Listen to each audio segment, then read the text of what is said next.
We're live. So, Yeah, yeah, we're live. Woo! Welcome Great. everybody to the Business Geeks podcast. I'm your host for this episode, at least. I don't know if I'll get kicked off after this episode. This is the first episode of the Business Geeks podcast where we are going to introduce ourselves. We're going to talk about a business topic. We're going to talk about what's grinding our gears in our business. We're going to talk about what we're watching because obviously we're geeks and not just all about business. And we're just going to have a really good time with it. And if you feel compelled at any time during this live stream, which we need to share, by the way, my two co-hosts here, while I'm stretching the time. If you feel compelled to add to the conversation, if you have your own business questions, if you have things that are grinding your gears, if you have things that you're watching, feel free to drop it in the Facebook comments on our Facebook page, which is facebook.com/Business Geeks Podcast, I believe.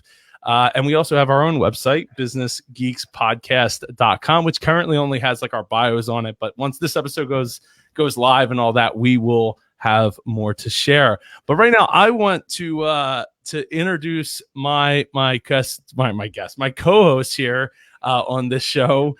I'll start with Jennifer Crawford to my right. Yeah, thanks, Joe. So excited to be podcasting again. I've been podcast dormant for a number of years and it just hasn't felt right. So this is tremendous.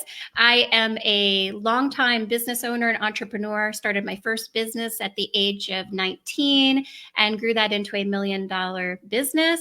I later lost my shirt on another business. I currently own a virtual agency called Sparent. We provide virtual assistant services and virtual staffing, and our talent pool consists of stay-at-home moms. I also run 2 podcasting conferences. Coincidentally, we all 3 have something in common there. DC Podfest is in its 6th year in 2020, and Podcast Inc., a conference for internal podcasting, is in its 1st year. That's me in a nutshell. That's more than 2 sentences. Sorry, Sam. Yeah, she was all about me out to no. Well, I was all about that. We've got to keep it tight. Oh my gosh, vomiting of the mouth already. Oh no, that was super tight, Jen. What a career, man. You are awesome. Sam, Samantha Riley, why don't you introduce yourself? Well, I'm Sam, and obviously my accent is a little different to you guys. I'm from Sydney in Australia. I also started my first business at 19, turned that into $1 million company before I was 30. I know it just keeps getting better and better. So back in 2010, I moved into the coaching space, and now I work with experts to help them to develop their thought leadership and use that to leverage their income and their freedom and their impact. I've got another podcast, Thought Leaders Business Lab, and conferences. Well, pretty soon there's some very exciting news, but for now, I have nothing to mention there. Well, hopefully at some point you will have something to mention, but you have hosted a number of conferences and events now like all over the world. And I'm very honored to have been a part of at least one of those so far. So fingers crossed there's more to come in that phase. Absolutely. So yeah, and for myself, I've been around business since about 6 years old, sweeping floors in my family's truck parts business. Grew up there. It became the largest independently owned truck parts company on the East Coast. Started by my grandfather and my dad. I grew up in it. Learned the IT end, the operations end, systems, processes, and all that kind of stuff. And working real tightly with all the different pieces of the puzzle. And in 2014, I decided to leave and start my own business consulting and coaching. And it's been a heck of a ride. Started podcasting in 2014, started the was Mid-Atlantic Podcast Conference in 2014. And eventually now it's the Independent Podcast Conference, written 4 books and have spoke at like the United Nations on podcasting, and it's been a lot of fun, and I even have my own TV show in development. So like that's coming. More episodes of that are coming up very, very soon here. So I'm very excited for the future, and very excited about this show because it gives me an opportunity to have some some conversations with people that aren't me and aren't my background, and I was having conversations with both these ladies ahead of time anyway. So one to give my perspective on how this all came out, I was talking to Jen like every couple of weeks, every 3-4 weeks, we'd have a conversation on the phone, and this last time that we talked on the phone, she mentioned about starting up a podcast, and I was like, but she was like, it's got to be related to my business, at the current business, right, Jen? I don't want to do all the talking here. Yeah, that's exactly right. Your recollection of our short history is correct. So I was like, well, that sounds awesome. I was like, I would love. I mean, we have great conversations every time we talk. So I was like, it would be great. Podcasting is like 99% talking. So I was like, let's take this opportunity to turn it up and have some great conversations and get some other people in it, like Nick G down below here saying that now this is just awesome, and Jen, of course. So I was like, all right, and I was like, and then I had this vision. I'm like, well, what if I invited Sam into this foray of a podcast that doesn't necessarily require us a ton of time to make it all happen, right? Like we jump on, we do the Facebook Live, put the podcast pieces together and send it out to the website, and we'll see what happens. And for me, I started in that thought process. I was like, this really reminds me of how my first podcast listening experience of WDW Today got started. It was 4 Disney geeks, two and two knew each other. I guess the Star Trek thing going, I can't do it. There you go. Two and two of them knew each other, and they met a common together, and they came together, and a decade of podcasting about Disney World later, like they are like legends. And shout out to those guys and ladies, because they had one lady that joined them later on. But it creates magic when you have more than one person coming together and really putting something that is a platform for people to get ideas out there and thoughts and that kind of stuff. So Sam, what made you want to join this crazy idea that was on a whim from one conversation? Well, it was super weird, wasn't it? I got that message and you said, hey, and it was, you'd sent the Facebook message and you tagged Jen in and said, I've got this idea. I was selling it hard in that message. I was like, I got one shot to get her attention. You know how fast I move and how quickly I make decisions. And you were just like, I've got this idea, and there's Jen and she's amazing, and we've got this idea for a podcast. And I just looked and I went, I'm in. It was that quick. I just knew that this was going to be amazing. I loved the concept. It came together so easily. And I've got a rule in business. If it just falls into place really quickly, there's usually something to explore there. And then, we did get on that call and explored it. And I was like, yeah, this is a no-brainer. Let's do this. Yeah, I agree. So I was excited because I am a self-identifying business geek. I really love talking about business to anyone who wants to talk about business. Friend, family, stranger. I will talk business with you. It's a problem. Maybe it's a bit of an addiction. But I figured there are probably more people out there like me who like talking about business, exploring ideas, looking at the gray, not just the black and white in business, because I think there's a lot more gray area in business. And I really wanted to pair up with people that were comfortable exploring that. And I think I found the right partners in Sam and Joe, but also people who had a sense of fun and adventure, because I think business for me has always been an adventure and mostly fun, even though I've had a lot of, failure to balance out those successes. Ultimately, I look at it as an adventure, a really good adventure. Love that. It is an adventure, and I, it is, to me, it's all about people, right? That's where podcasting was so, pivotal to me, was I got to have great conversations with great people doing awesome things, cooler than myself, and that's really, why I wanted to be able to have this show. And it's funny, I've wanted to do a roundtable discussion show going back to like 2014, 2015, but it was more about an entertainment value than a business, like from the heart kind of thing.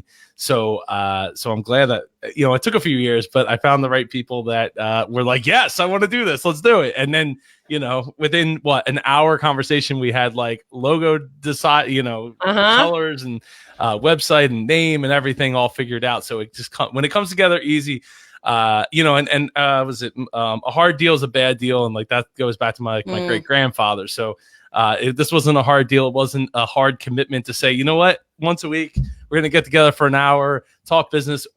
I'll learn, you'll learn. Hopefully everybody that'll be listening will learn, and we'll have a great time in the process.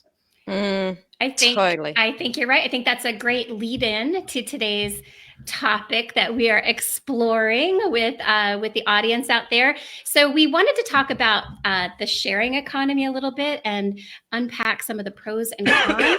And I happened to come across this article, the CNN Business article, which was an article of Marriott versus Airbnb. And this article was talking about how Marriott has faced the competition that Airbnb has exposed traditional hotel chains to. And I thought it was fascinating how they were taking on that challenge. When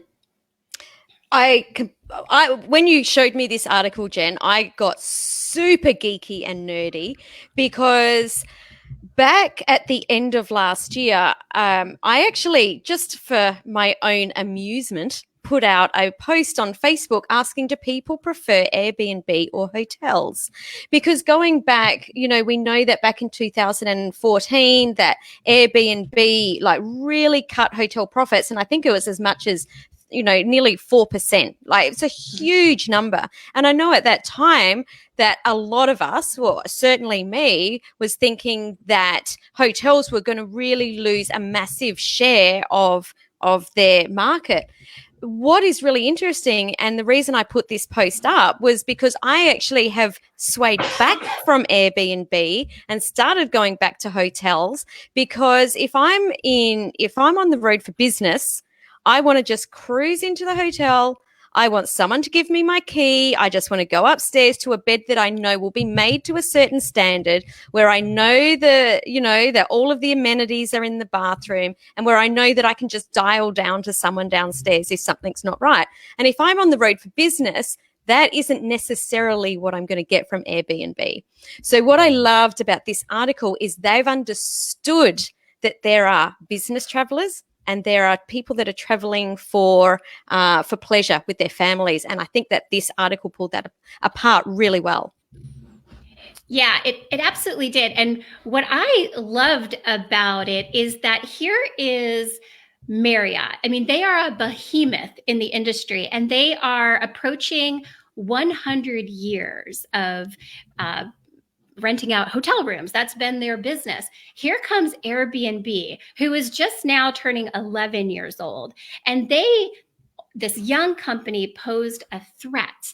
And I just really appreciated the fact that rather than taking a defensive or weak position, they were very proactive and said, okay, let's learn more about our customer. Let's respect and study this trend and see how we can apply it to our business. So they were, even though they're a 100-year-old company, they're still willing to pivot and innovate, because there's always that danger of like, we've always done it this way. We are a big company. Nobody can threaten us.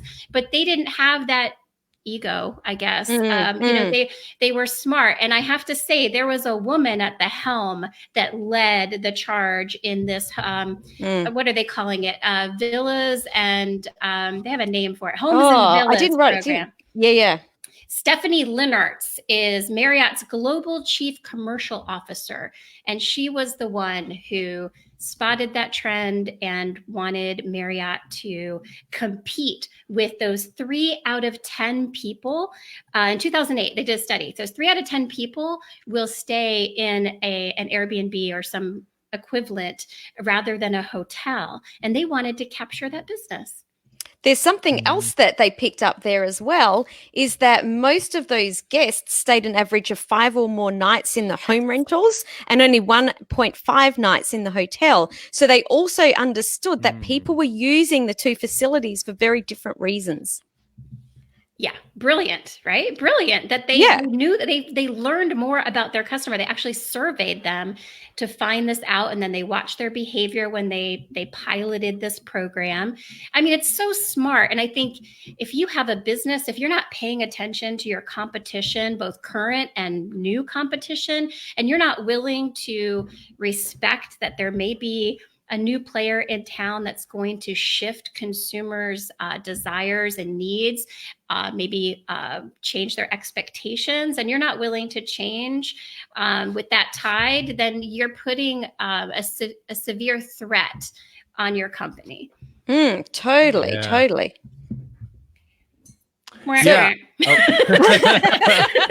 There's going to be lots of awkwardness like that. Awkward. Well, I think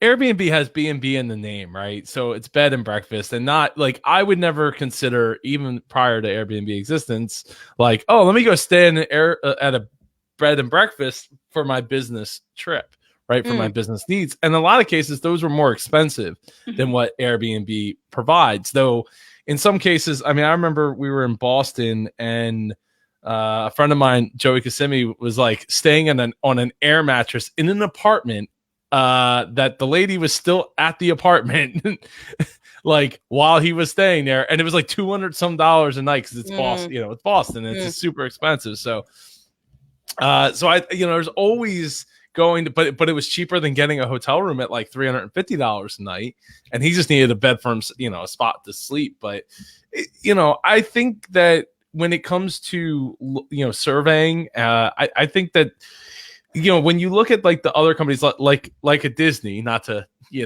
beat the Disney drum, but they're constantly surveying people coming through their gates. I mean, like, I've been asked many a times, like, can you take 5 minutes and just answer a handful of questions? Where are you from? Why are you, why'd you come down? Blah, blah, blah. to find out, like, is what they're doing working, or is it making sense? Like, yeah, the numbers are there, but it doesn't necessarily mean that the numbers are there for the reason you think they are. That's what I was going to mention, because they're not just surveying anyone. What they've done is surveyed their ideal customer. They're not going for the budget traveler here, right? They're specifically positioning at the traveler that wants the top tier amenities. They're going for the people that want the upper that upper end of the market to go and stay with their families somewhere that's fancy, somewhere that offers something that people are going to, Airbnb or VRBO for, those big houses that they take their families to, where they can, have all the glitz and glamour. They're specifically going after that market. So, the way that they've not just pulled this data, but made sure that they've got the data for their ideal client is what I think makes this just an absolute, the model of following what they have done over at Marriott is absolutely, top notch. I agree. And I love that you brought up that point about your friend having that bad experience with Airbnb, because that is, again, something that Marriott can capitalize on, because you're not going to have somebody in your room when you show up. You're going to have like the Airbnb amenities. In other words, you can rent a whole house for your family if you're celebrating a family reunion or a bachelorette party or something. You can have like reliable, consistent accommodations that you've come to expect from the Marriott brand, without that question mark of, oh, what am I getting myself into, with little protection, getting into a stranger's house. I mean, we've all heard various horror stories from Airbnb experiences. So yeah, all I can say is good for Marriott. I'm impressed. I'm impressed. I was super impressed. Sorry, Joe. No, it's all right. I was just gonna put a different spin on, who should also be looking at the Airbnb. I know there was on the American Shark Tank. I had to qualify everything with American now because we have somebody who's not American. But on the American Shark Tank, there was I think a pair of guys that had something similar to the Airbnb, but they were focused on the sports market. Yes, you've seen this. So yeah, they were sort of like, okay, so like there's the big football game that's coming to like nowhere, Louisiana, but that's where their college is, and the only thing around is like, okay, there might be one or two hotels, but like these stadiums hold like 100,000 plus people in them, so you need like every house, every bedroom that you can possibly get, so people can rent to those places, to something like an Airbnb or to Airbnb itself. And I think there's still, so there's still always going to be a market for that. And I think it's, again, I think the other thing Marriott does really well is they do the point system, and they have such a wide grasp on the different brands that they have and who those brands are for. So like, we were talking about the Marriott Marquis, which I forget who said it before the show, like I had to look up what that was. Yeah. Well, so we're going to talk about the Marriott Marquis in a different light pretty soon. But the Marriott Marquis are their flagship hotels. They're they call them large format. So these are the big, giant Marriotts. And then they have their franchises, which is the Courtyard by Marriott, which is more of a budget model under the Marriott brand. And they have some things in between too. Lots. Yeah, so so there's always there's a butt for every seat, and I think that's what it's really important that they do the basics, right? And that's the basics that we should be all doing for our own businesses, which is finding the avatar, right? Find out who the avatar is, what they want, and give more of that, and give rewards to those people, and tailor those rewards so that they make sense for that type of particular person.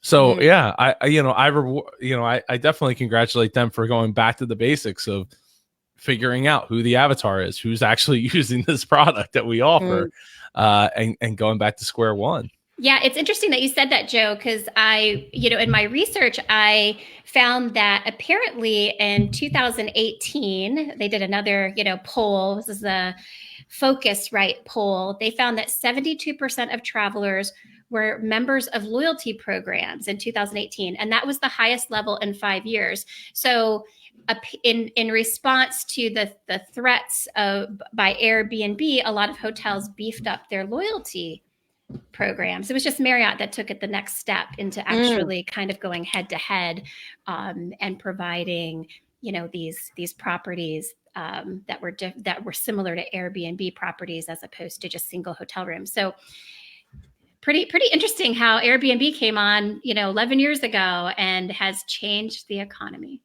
Yeah. Isn't that crazy? Yeah. That's so cool that Marriott has done it in the way that they have, though. I think that this is fantastic. And I think that for me, the takeaway from this whole article and how people can really implement what Marriott has done into their own business is to really think outside the box and ask different questions. And there's a piece that I got out of a great book, and I can't remember the name of it at the minute, but they shared the case study of back in 2008 when Audi was just developing the R10 for the Le Mans 24-hour race. And at the time, there was all sorts of things where people couldn't get the cars to go faster. Everyone was asking, how can we get the car to go faster? And what the head engineer at Audi did was actually say, well, if we can't build a faster car, how can we go faster than everyone else? How can we still win? And what they did was created the Audi R10, which then went on to win its first race of 2006. And in that same year, won the 24-hour Le Mans just by asking that different question. And I think that's the biggest takeaway from this whole, everything we're talking about here is we can get caught looking at things through the same perspective. It's like if we can turn it and flip it on its head, how can we then ask a different question to get different data, to get different answers? Absolutely. I love that. I love that story. It illustrates the point perfectly. Love it. Yeah, no, it does. I think that when it comes to, getting stuck inside the box of like, okay, this is what this is the goal, right? We're focused on the goal, but like, there's always another way to find that goal. And sometimes, especially with the Le Mans race specifically, like keeping the engine running for that long is a trick in and of itself at high speeds, right? Or changing the traction so that you can get that half a tenth of a second or hundredth of a second faster around one corner. Rather, you're not necessarily going 210 miles instead of 200 miles an hour, or I don't know, kilometers, or however fast that is. But you're able to go in certain areas, 60 miles an hour, where normally you had to go 58, or you had to get down to 57 or 56. But where this team was really cool was they even started looking, okay, well, what are the other processes like? How long is the pit stop? What can we do to make the pit stops faster? Yeah. What can we do? You know what I mean? It's like really, really pulling everything apart. Yeah, that's awesome. And that's the way we should be thinking about our businesses and how we're trying to accomplish success. we all accomplish great problems. That's the easy part. Accomplishing the problems. Really good at that. Super good. Yeah, nailed it. Nailed it. Yeah, nailed it. So speaking of nailed it, let's talk about. So one of the topics or segments. Segments of this show that we wanted to bring in was talking about a negative review from somewhere that we found on the internet, and then talk about how we would respond to it, to give practical advice and how, because like I know I respond to stuff. Jen had had a whole company based around answering negative Facebook, feedback and stuff like that. So, I thought this would be a good topic. So, Jen, do you want to read the one-star review? Yeah. I've got the review right here. Coincidentally, because we like to have cohesion on the Business Geeks podcast, this is a Yelp review for the Marriott Marquis in Washington, D.C. I'm going to try to share it while you're doing that. Okay. This is a 1-star review from Leah K., who is an elite Yelp reviewer. And for those of you who don't know the impact of a review from an elite Yelper, in Yelp's algorithm, if your business gets a review from an elite Yelper, then that review is much more heavily weighted than a review that's not.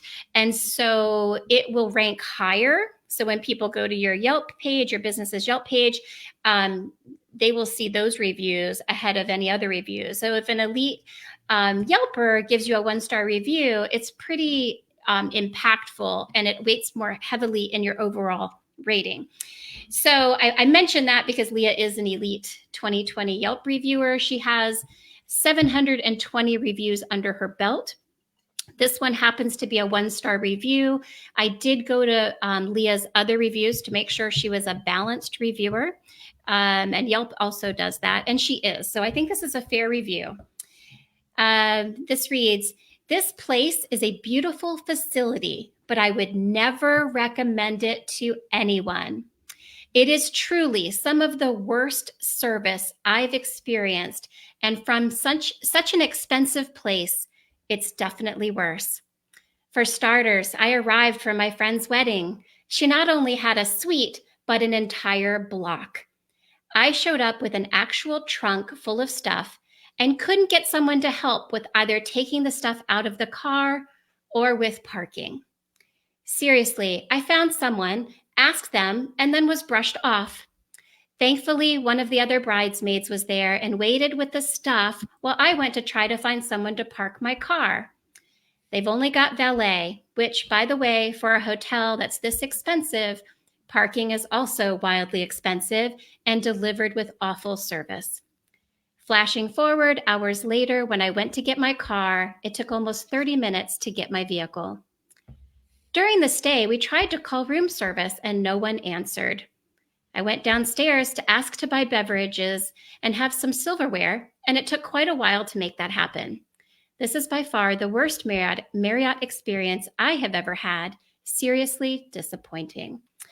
So, in addition to this 1-star review, this particular Marriott Marquis has quite a few 1-star reviews. And so what I look for when I'm evaluating a business personally and I'm looking at their reviews, I look for consistent comments. And what you'll find if you peruse these reviews like I did, I'm a little crazy about Yelp, by the way. You'll find some great business intelligence about this location. So they have a problem with customer service, repeated comments about their customer service, repeated comments that they don't answer the phone. Can you imagine a Marriott Marquis not picking up the phone when you call to make a reservation? They have bed bugs. There were mouse sightings. And the rooms are in disrepair. Even there was a case of a bed frame that was bent out of shape and actually cut somebody because it was sticking way out. So this hotel has serious problems. And what I'd like to also point out is the Marriott Marquis has not responded to any of the reviews, good or bad. And I think that's a extremely big missed opportunity for Marriott. I think this is something that is damaging, extremely damaging to the Marriott brand. I would never stay at this hotel based on the reviews. And I like Marriott. I'm a Marriott Bonvoy Rewards member. If I'm out in a strange city, I feel very comfortable booking a Marriott hotel. So I was actually shocked. And here we are, the beginning of the show. We talked about how awesome Marriott is and how they responded to the Airbnb threat. But this is terrible. This is terrible. This is awful. I can't believe it. So, and they haven't responded to this, right? Like if I'm on, because I don't read Yelp very often. No, they have not responded, and a business always has a chance to respond to the review, which I always recommend, trying to remedy the situation. And now they have so many bad reviews, and there are so many problems plaguing this hotel that I think you need a professional to come in and clean house, because it's not just a simple fix at this point. We've got staffing issues, we have service issues, we have actual facility issues, cleanliness issues. Oh, the food is terrible also, according to lots of people. So across the board, this hotel needs a complete overhaul. So it's a massive, massive red flag that the hotel hasn't responded to these reviews. And I don't know much about Yelp at all, but would I be right in guessing, if the hotel hasn't responded at all, that when people are going to look at these reviews and they're seeing all of the 1-star reviews and no one's responded, they're like, well, I have to add my 2 cents worth in here? I would expect if they had a bad experience. I think it's pretty rare for people to review a business they haven't been to.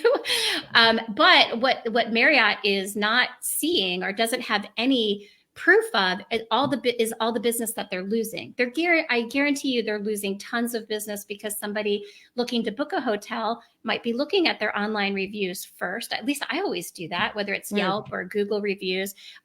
Before I spend $200-300 a night on a room, I want to make sure that it's got good reviews. And so if I saw these reviews, I would immediately take this Marriott off my list, and Marriott would never know. Would never know that they lost my business. Totally.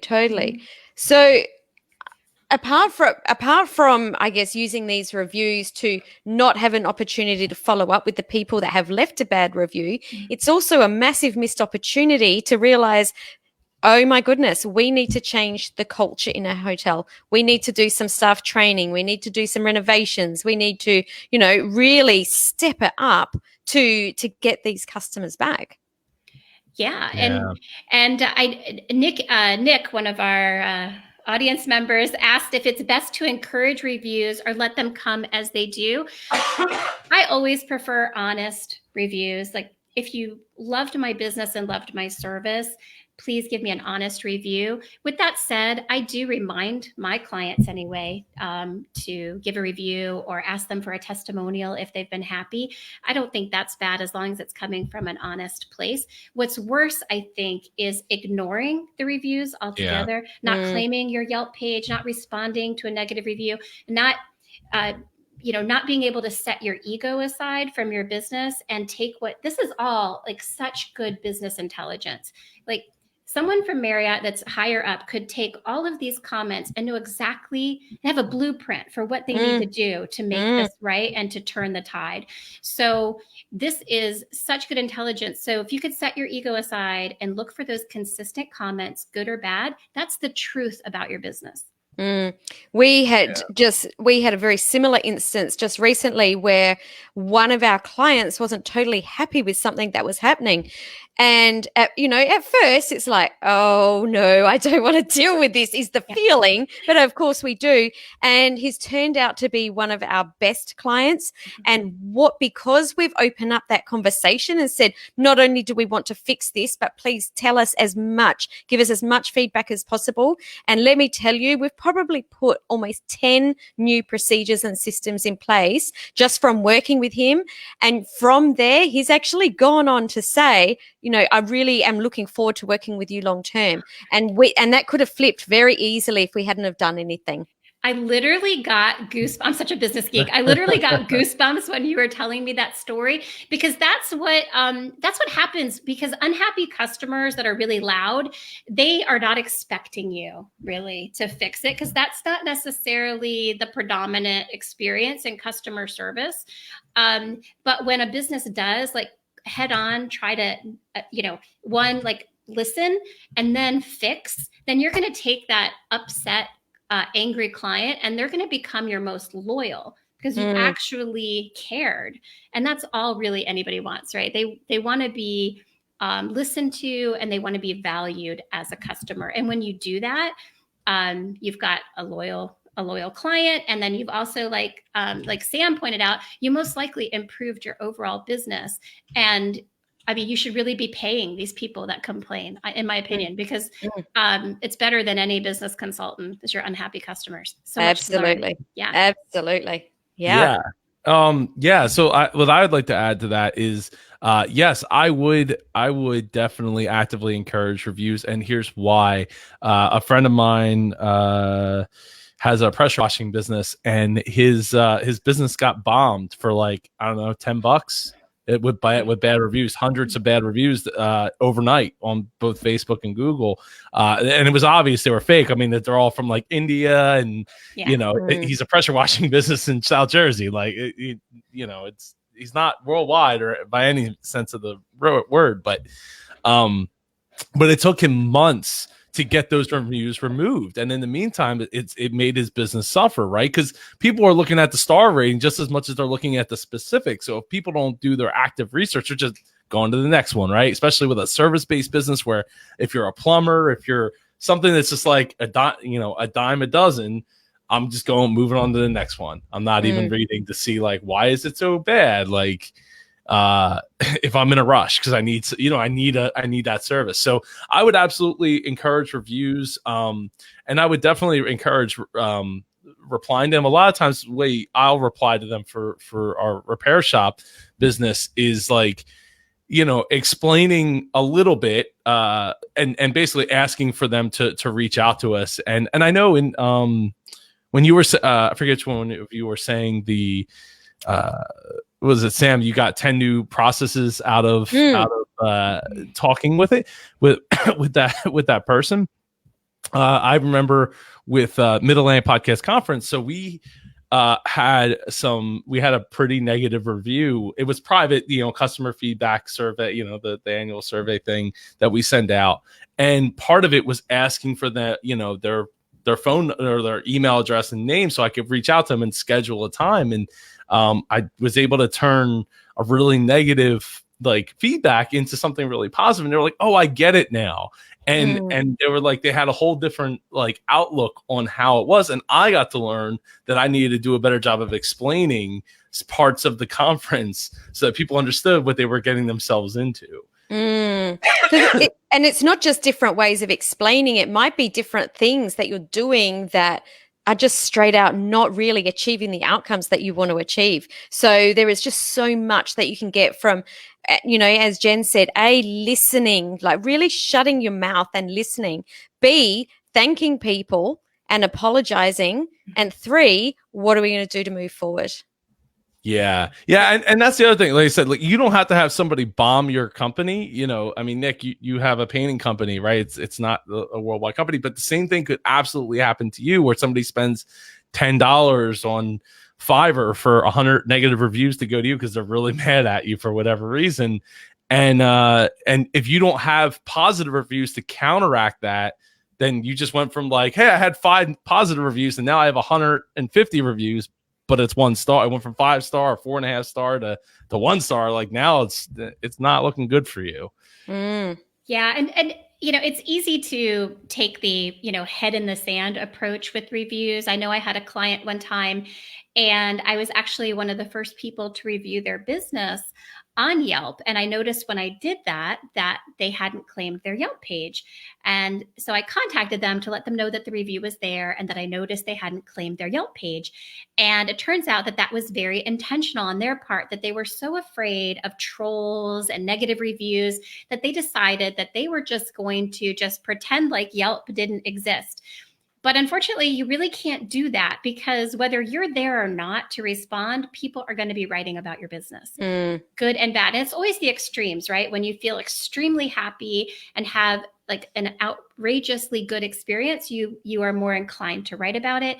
And you're also more inclined to write when you have a horrible experience and you feel that this is your only recourse is to have some public shaming. This is the world we live in, and it's not limited to just online review sites, but also social media. So if you're not paying attention to what people are saying about your business, then you've lost control of the conversation and you've lost control of your brand perception, which is really scary and could be really dangerous.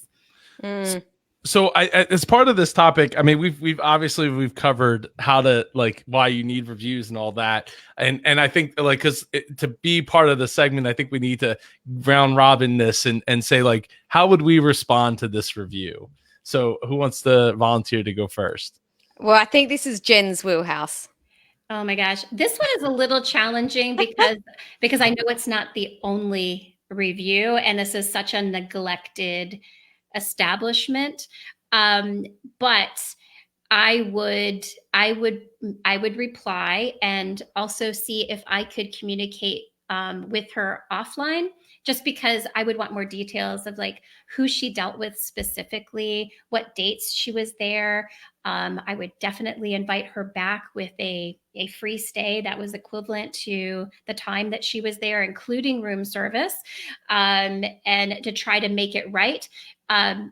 But I would also outline to her exactly how we were addressing the issues. Every single thing, I would take everything that she said as absolute truth and then take it step by step and say, we're fixing this. This is, whether it's replacing staff, new training, better customer service, we're put more people on the phones. I would fix it and I would fix it as quickly as possible and then invite her back for free. So for me, rather than give my opinion, because I would have said exactly the same as what Jen did, I'm going to ask you a different question. Okay. Because this particular account has been left for so long, as the Marriott, how would you now deal with all of these reviews?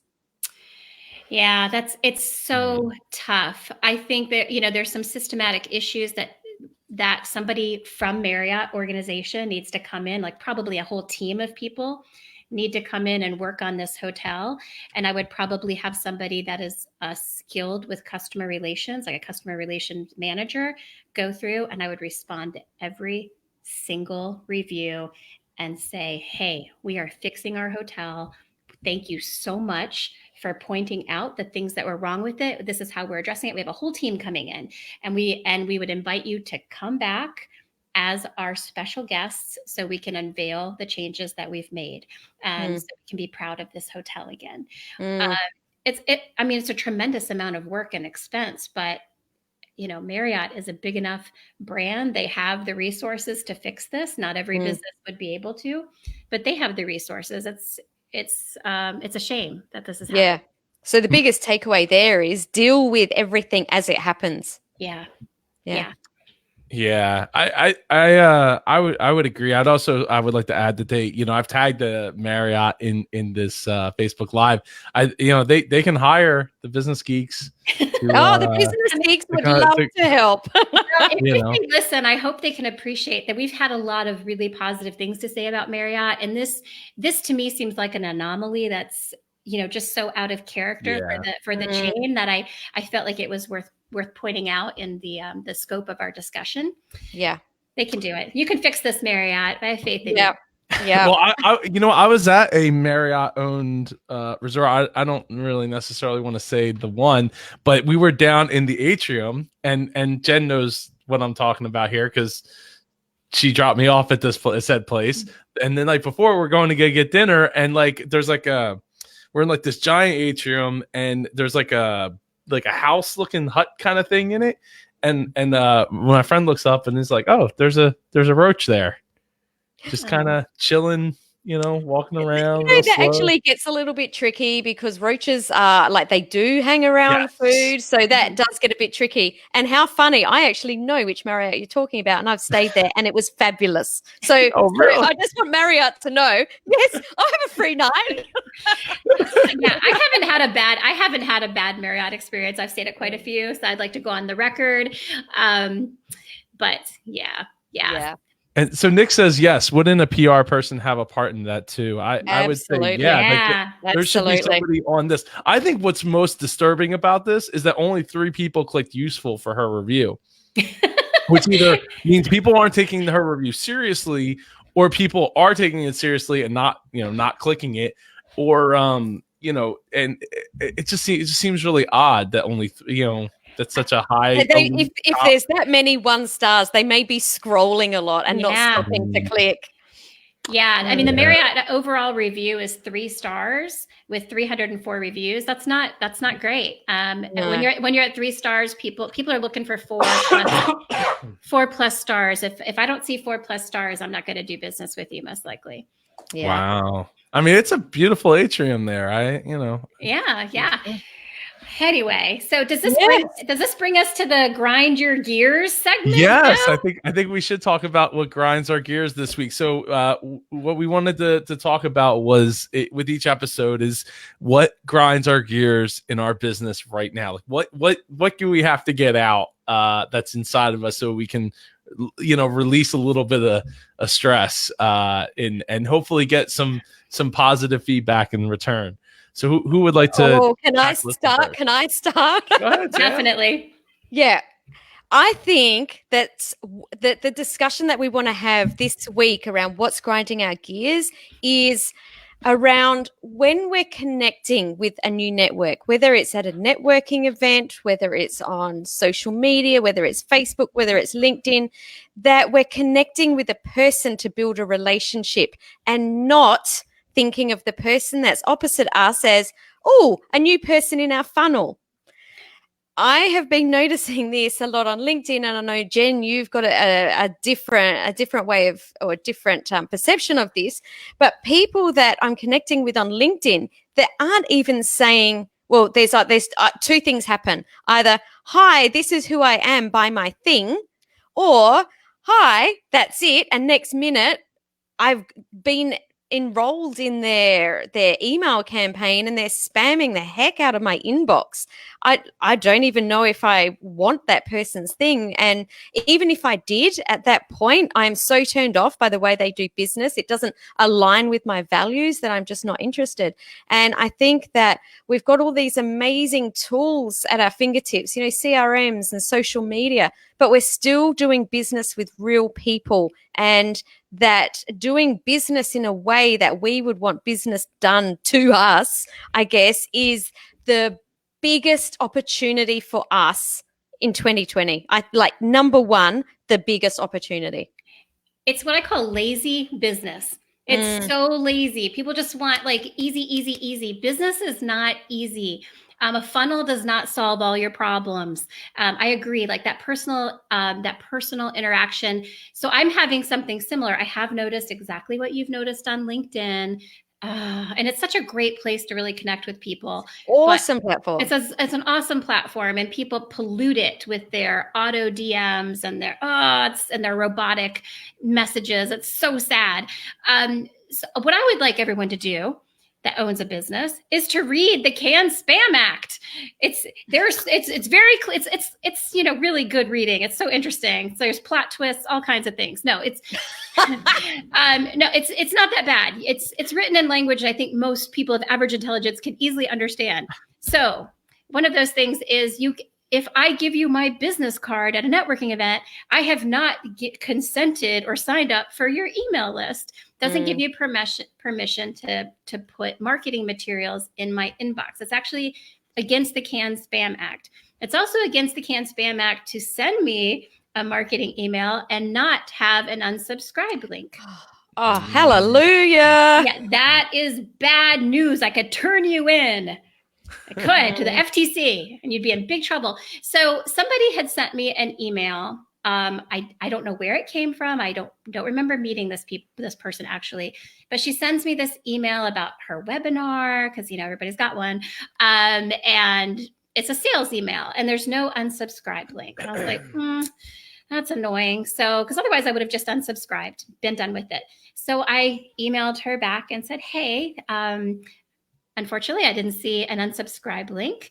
And just so you know, because I don't want you to get in trouble, here's a link to the Canned Spam Act. And she emails me back, I was not sending you spam. I was sending you an opportunity. I was like, no, it was spam. It was unwanted messages. Yeah, I don't even know you. So there is this... It stinks of desperation, like we're just going to flood people's inboxes. And, what we have is so special. It's not spam. It is spam. If you send somebody a message that's unwarranted, unasked for, unsolicited, it is spam. It is spam. Unless you have a chocolate chip cookie that tastes like a real chocolate chip cookie that's 0 calories, I will consider it spam.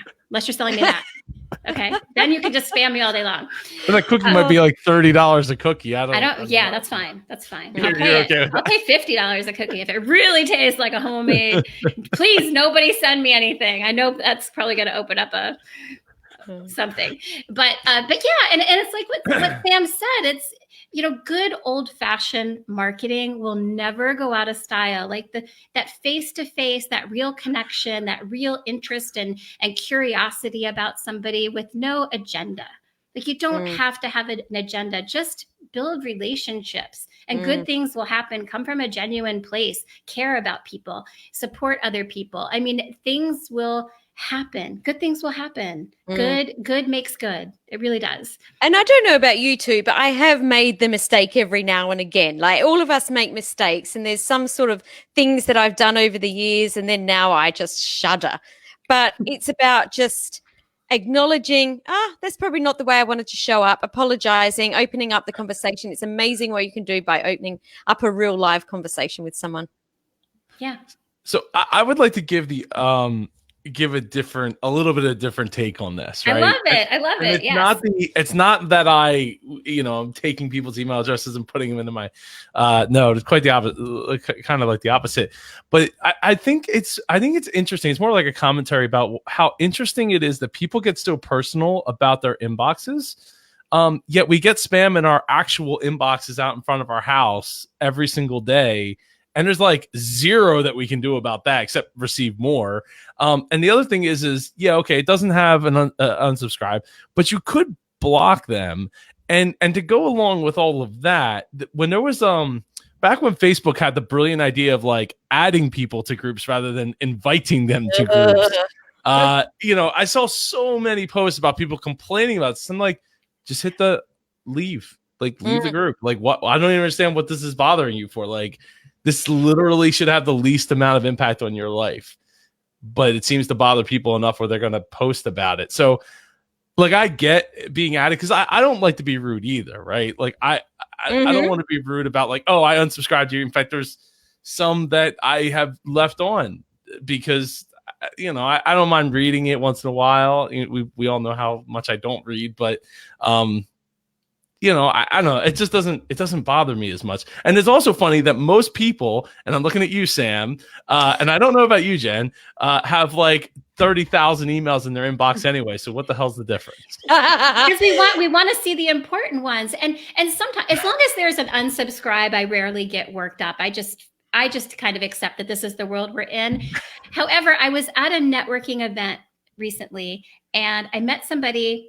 And I liked her. I really did. I liked her. I would actually like to get to know her better. She's got multiple businesses. And rather than send me a follow-up email saying, hey, I enjoyed meeting you too. Maybe she didn't enjoy meeting me. There's always that possibility. That's on the table. That's totally on the table. But she she filled I had like 3 email newsletters from her in my inbox. And I was like, it just really, and then she tried to friend me on Facebook, and I was like, and I'm scared because I feel like you're just trying to sell me something. And then, yes, I could unsubscribe from her, but I didn't want to unsubscribe because she's going to know that I just met her last night and I'm already unsubscribing from her email list. And I didn't want her to think I hated her. So I was like, okay, I'm going to unsubscribe in 4 weeks when I'm. Wow. You really pull that apart, don't you, Jen? Wow. There's a lot going on in your head. I don't want to hurt anybody's feelings. I don't want to hurt her business feelings. I just don't. So I think what Joe said is really great, though. Really, not the part about my 30,000 emails. That's not the great bit. The great bit is really, yeah. Thanks, Joe. You're welcome. Really, in a year's time, are we really going to care about what just happened now? If we're not going to spend 5 minutes in a year's time thinking about it, we probably shouldn't spend 5 minutes thinking about it right now. So I love your input there, Joe. I said something similar to my coworker here today, and he was talking about the man bun and how much he hates it, and I was like, wow, I wish hair mattered that much to me that I cared about what other people did with their hair. It's hair. Unless they tattooed some hateful speech across their forehead, I probably don't care. My favorite man bun story is I was in Starbucks and a man with a man bun ordered a cinnamon bun. And I cracked up that he was getting a cinnamon bun and he had a man bun. Does anybody see the humor? Just me? I thought it was hilarious. I was like, I just imagined no matter where he went, he was always ordering buns. So I was just like, all of his food came in bun format.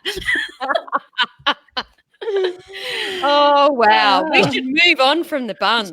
So with that, so phrasing. Anyway, there's 2 last things I wanted to talk about before we wrap up. And one of the topics, one of the segments is what are we watching this week? And maybe what are you watching? What are you reading? For me, it would probably never be what am I reading? But I'll start with this. I watched was it Inside Lehman Brothers? It's it's like a little over an hour documentary about Lehman Brothers and how horrendous and how almost movie like it was, especially leading up to the last 8 years, the last 5 years of its existence, up to the 2008 crash, I should say, and some of the tactics that they were employing to squash people within the company, within their subsidiary companies to do the underwriting of those mortgages, and how it's you're not going to stop approving it, and once you do, we'll just give it to somebody else. You'll stop getting them, and your $30,000 a month paycheck will go to nothing. And it was really depressing, even having other people come in and move stuff around. These women would go home and their potted plants on their porch would be in a different place. And they would talk about well, we know where your daughter goes to school, and wow. that kind of crazy. They would, to paint you as this crazy person to so they could just keep producing these ridiculous numbers. And I'm all for capitalism and all that, but the ridiculousness that happened leading up to 2008 it's not just criminal, it's horrific what they did to these people. Yeah. To get what they wanted.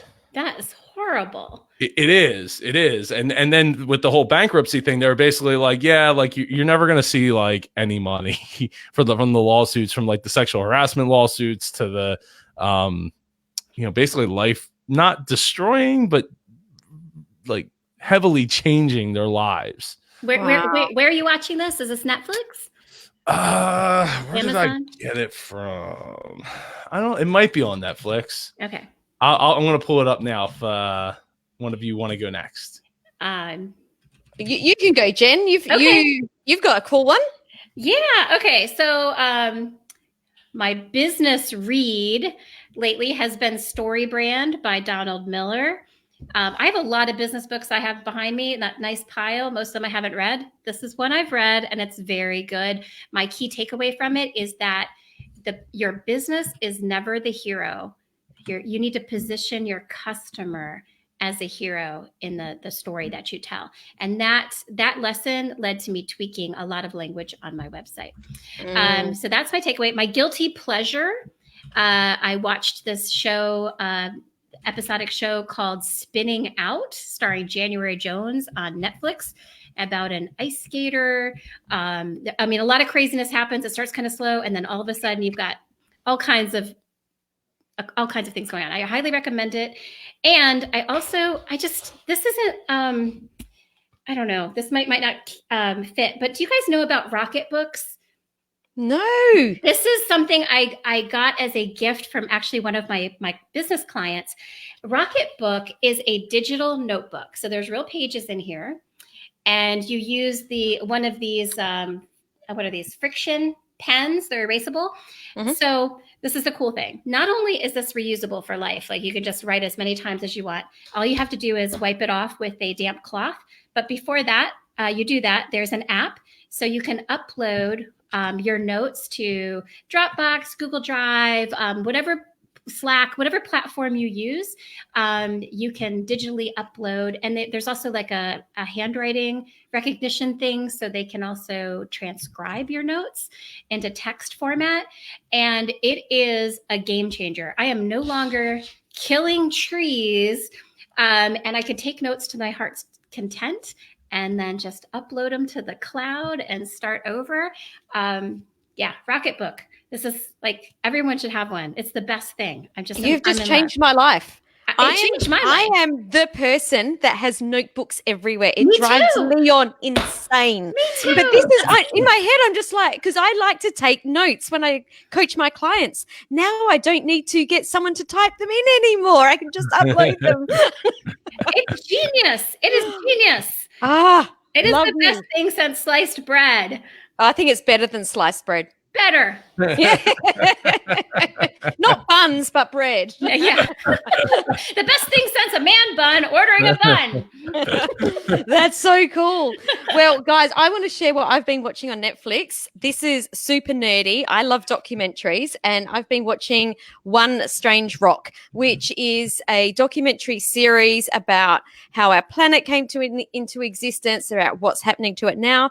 But what I love about this particular documentary so much is that the scenes move between Will Smith being the host, between images of what's happening with our planet, and it's all computer generated, and it actually also incorporates, I think it's 8 different NASA astronauts that have lived on the space station, also giving their take on what's happening from looking at the Earth above.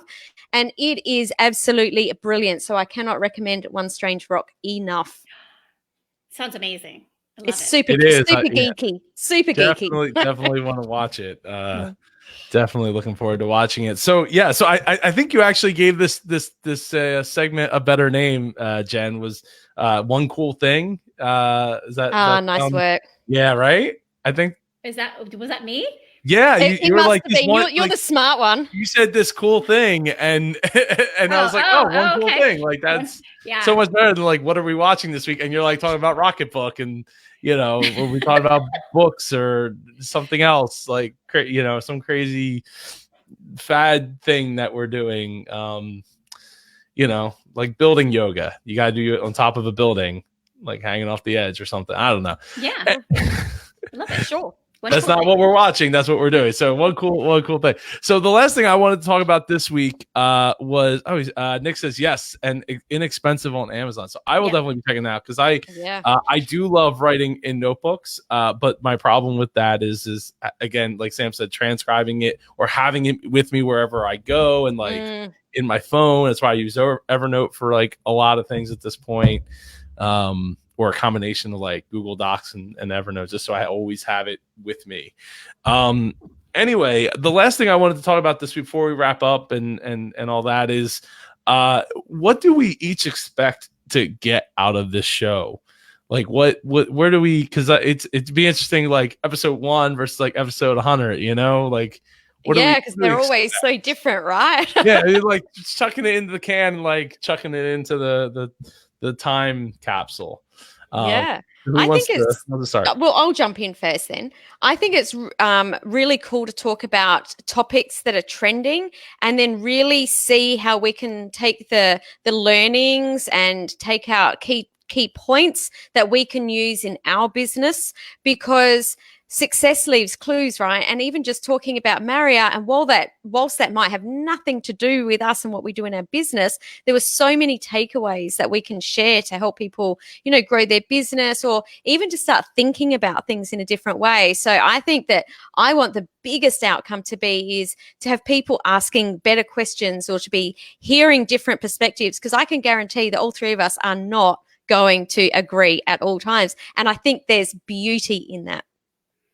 Oh my gosh, I totally agree. I would say the exact same thing. I mean, all of that. And I really want to encourage people to talk beyond that. I also love the idea of encouraging people to talk openly about business, because I think there's this misperception or glamorization of entrepreneurship. And as much as I have loved being an entrepreneur my adult life, there's also just some stark realities to entrepreneurship and a lack of honesty in the online space.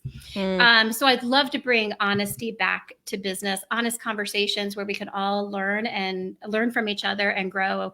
I think everything you said, Samantha, and then that too. Love it.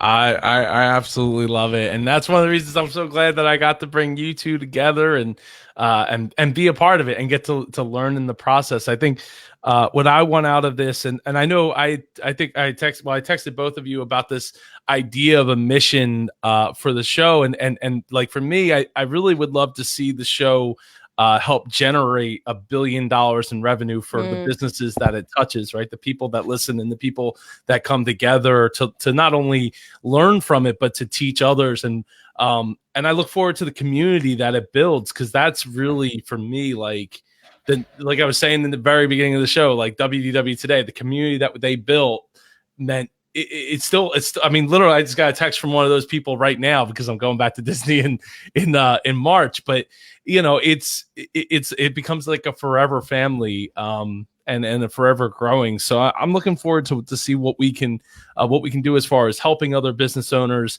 figure things out, helping ourselves and figuring things out, being able to lean on each other, maybe, you know, helping other businesses in a, like I said, hey, Marriott, if you want to hire us, I'm absolutely open to taking a consulting check with these two ladies. I keep pointing in the wrong direction.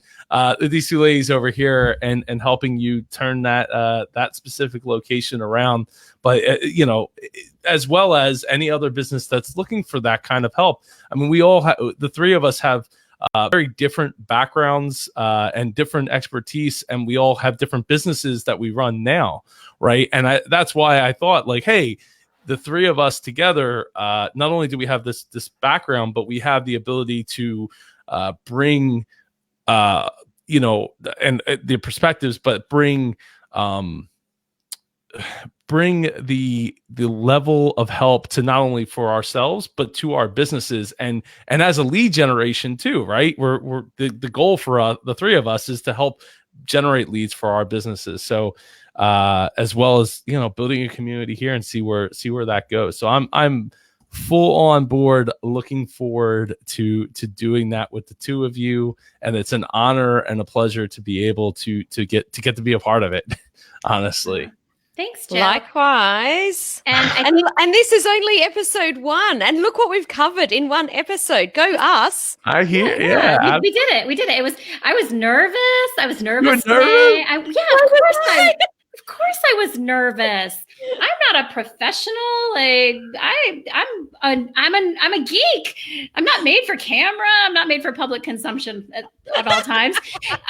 So yeah, I was nervous, but this was a lot of fun. I think it's worth mentioning that we are planning on producing the Business Geeks podcast weekly. Yes. Both in the live and audio format. And we'd appreciate a follow on social media.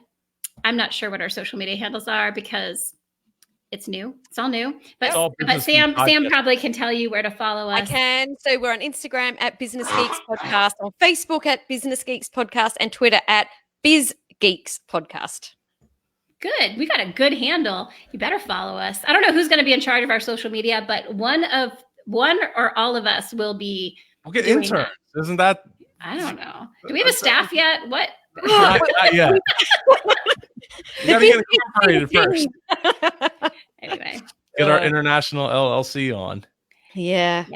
Anyway. Well, I want to thank you guys for an amazing episode. And thank you to, I know Nick jumped in and Tyson. I saw Clay jump in. Thanks for interacting with our Facebook Live. And thank you to all of our listeners that have sat through our very first episode, because I know that I'm speaking for all three of us. We so appreciate you. Ditto. Absolutely. And we won't next week. We got to figure out when we're going to be. Normally be Tuesdays at 8 p.m. That's what we have in our calendar forever and always.